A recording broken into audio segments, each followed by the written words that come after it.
Hi, welcome back to Diya Presi channel.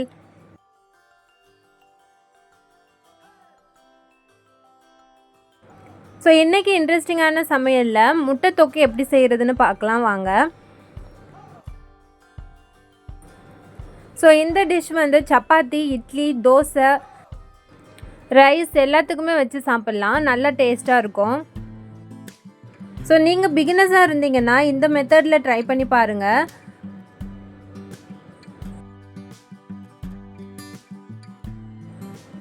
So இப்போ வாங்க நம்ம எப்படி செய்கிறதுன்னு பார்க்கலாம். வீடியோவை ஸ்கிப் பண்ணாமல் பாருங்கள்.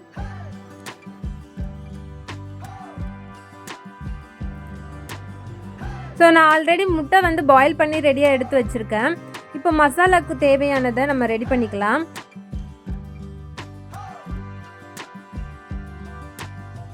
ஸோ மீடியம் சைஸில் 3 பெரிய வெங்காயம் இந்த மாதிரி கட் பண்ணி எடுத்திருக்கேன்.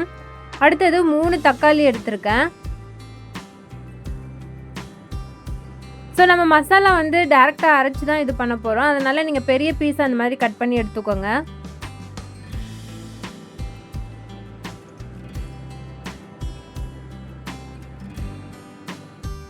ஸோ தக்காளி வந்து நல்லா பழுத்ததாக எடுத்துக்கோங்க.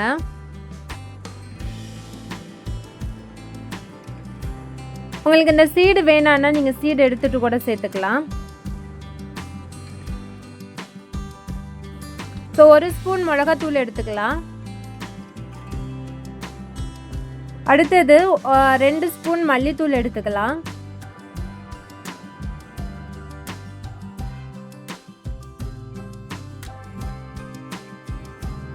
சிக்கன் மசாலா 1/2 ஸ்பூன் எடுத்துக்கலாம்.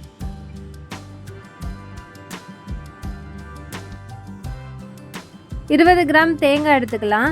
தேங்காய் சேர்த்து அரைச்சோன்னா கொஞ்சம் திக்னஸ் கிடைக்கும். 1/2 கப் தயிர் எடுத்துக்கலாம். ஃப்ரெஷ் தயிர் எடுத்துக்கோங்க, ரொம்ப புளிப்பு தன்மை இல்லாமல்.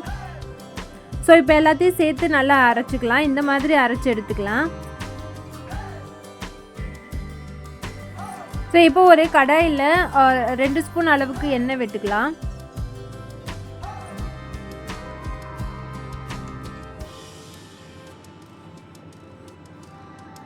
எண்ணெய் நல்லா காஞ்சதும் கொஞ்சமாக சோம்பு சேர்த்துக்கலாம்.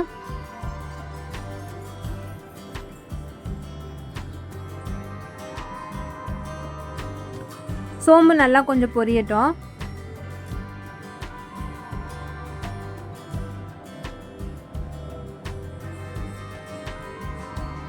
அடுத்தது பிரிஞ்சி இலை 1 சேர்த்துக்கலாம். ஒரு பட்டை சேர்த்துக்கலாம். ஒரு ஏலக்காய் சேர்த்துக்கலாம். 3 கிராம்பு சேர்த்துக்கலாம். ஸோ இது எல்லாமே நல்லா பொரியட்டும்.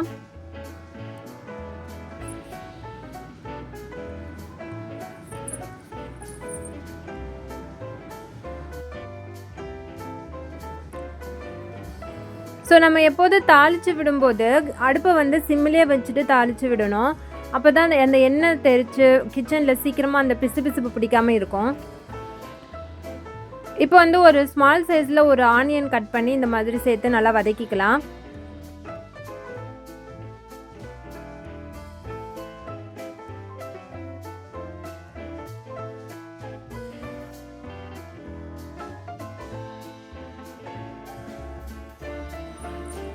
ஸோ வெங்காயம் வந்து எண்ணெயிலே நல்லா வதங்கட்டும்.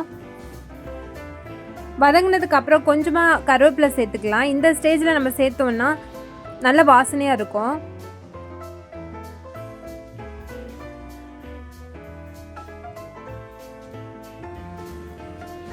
இப்போ நல்லா வதங்கிடுச்சு. இப்போ 1 ஸ்பூன் அளவுக்கு இஞ்சி பூண்டு பேஸ்ட்டு சேர்த்துக்கலாம்.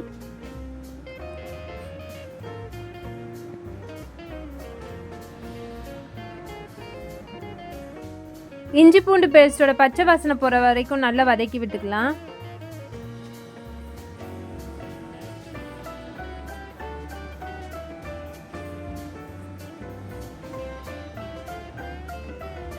ஸோ இப்போ நல்லா வதங்கிடுச்சு. இப்போ நம்ம அரைச்சி வச்சுருக்க மசாலாவையும் இதையோட சேர்த்து நல்லா வதக்கிக்கலாம். ஸோ இப்போ இது சேர்க்கும் போது அடுப்பு வந்து சிம்மில் வைங்க.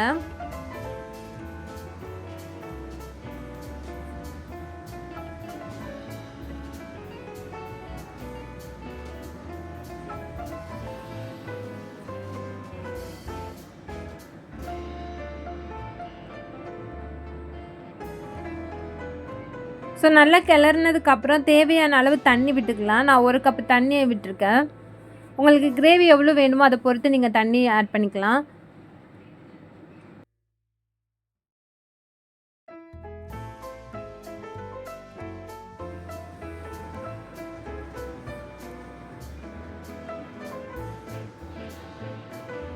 ஸோ தேவையான அளவு உப்பு சேர்த்துக்கலாம்.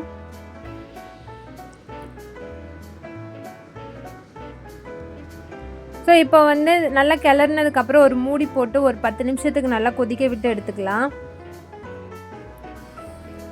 ஸோ இப்போ பாருங்கள், ஒரு 10 நிமிஷத்துக்கு அப்புறம் எப்படி திக்காக மாறிடுச்சுன்னு. ஸோ இதை வந்து இப்போ நம்ம ஸ்டவ் ஆஃப் பண்ணி எடுத்து வச்சுக்கலாம். இப்போ அடுத்தது நம்ம பாயில் பண்ணி வச்சுருக்க எக்கை வந்து மசாலா போட்டு எடுத்துக்கலாம். அதுக்கு ஒரு கடாயில் 2 ஸ்பூன் ஆயில் விட்டுக்கலாம். ஆயில் விட்டு சிக்கன் மசாலா கொஞ்சமாக சேர்த்துக்கலாம். கரம் மசாலா இருந்தாலும் நீங்கள் யூஸ் பண்ணிக்கலாம். நான் வந்து இன்றைக்கி சிக்கன் மசாலா தான் எடுத்திருக்கேன்.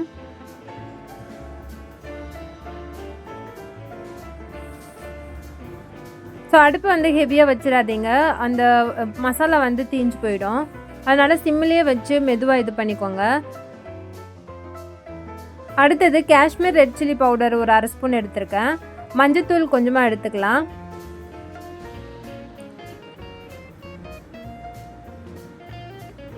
ஸோ இது கூட கொஞ்சம் லைட்டாக சால்ட்டு சேர்த்துக்கலாம். ஏன்னா நம்ம குழம்புலேயே ஆட் பண்ணியிருக்கோம், அதனால் பார்த்து சேர்த்துக்கோங்க. இல்லைன்னா நீங்கள் குழம்போடையே நீங்கள் ஆட் பண்ணிக்கலாம். இப்போ நம்ம பாயில் பண்ணி வச்சுருக்க எக்கை வந்து இந்த மாதிரி 4ஆக கீறிட்டு இப்போ மசாலாவில் ஃப்ரை பண்ணி எடுத்துக்கலாம். ஸோ எதுக்கு நம்ம ஃப்ரை பண்ணுறோன்னா அப்போ தான் அந்த கிரேவியில் வந்து அது உடையாமல் இருக்கும். இந்த மாதிரி ஃப்ரை பண்ணி போட்டிங்கன்னா டேஸ்ட்டும் நல்லாயிருக்கும்.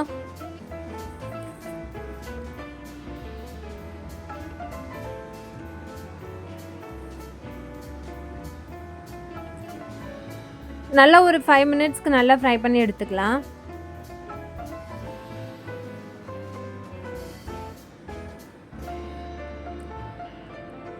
இப்போ இதோட கொஞ்சம் கருவேப்பிலை சேர்த்துக்கலாம்.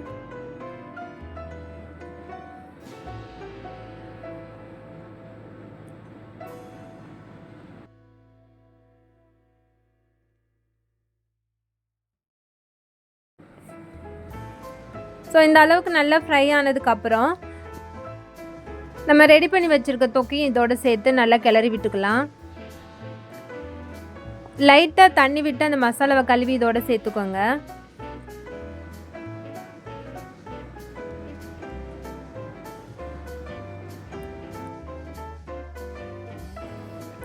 ஸோ சேர்த்து நல்லா கிளறி விட்டுக்கோங்க. இந்த ஸ்டேஜில் உப்பு கரெக்டாக இருக்கான்னு செக் பண்ணிக்கோங்க. இதை ஒரு 5 மினிட்ஸ்க்கு நல்லா கொதிக்க வச்சு எடுத்துக்கலாம்.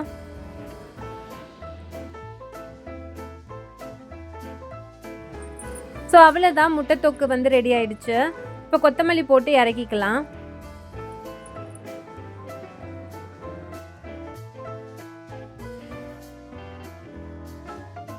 ஸோ அவ்வளோதாங்க, ரொம்ப ஈஸியாக சுலபமாக செஞ்சு முடிச்சிடலாம். இப்போ நான் சொன்ன அளவுகள்லேயே செஞ்சு பாருங்கள், நல்லா டேஸ்ட்டாக இருக்கும். செஞ்சு பார்த்துட்டு எனக்கு கமெண்ட் பாக்ஸில் கமெண்ட் பண்ணுங்கள்.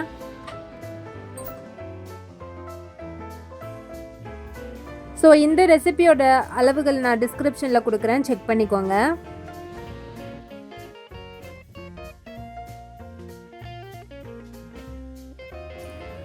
ஸோ இது போலவே நிறைய ரெசிபிஸ் முட்டையில் செய்யலாம். ஸோ அடுத்தடுத்து நான் ஒரு ரெசிபியை உங்களுக்கு அப்லோட் பண்ணுறேன். ஸோ இந்த வீடியோ உங்களுக்கு பிடிச்சிருந்ததுன்னா ப்ளீஸ் சப்ஸ்கிரைப் பண்ணுங்கள், ஷேர் பண்ணுங்கள், லைக் பண்ணுங்கள் அண்ட் மறக்காமல் பெல் ஐக்கானை கிளிக் பண்ணிக்கோங்க. அப்போ தான் நான் போடுற ஒரு ரெசிபியோட நோட்டிஃபிகேஷனும் உங்களுக்கு வரும்.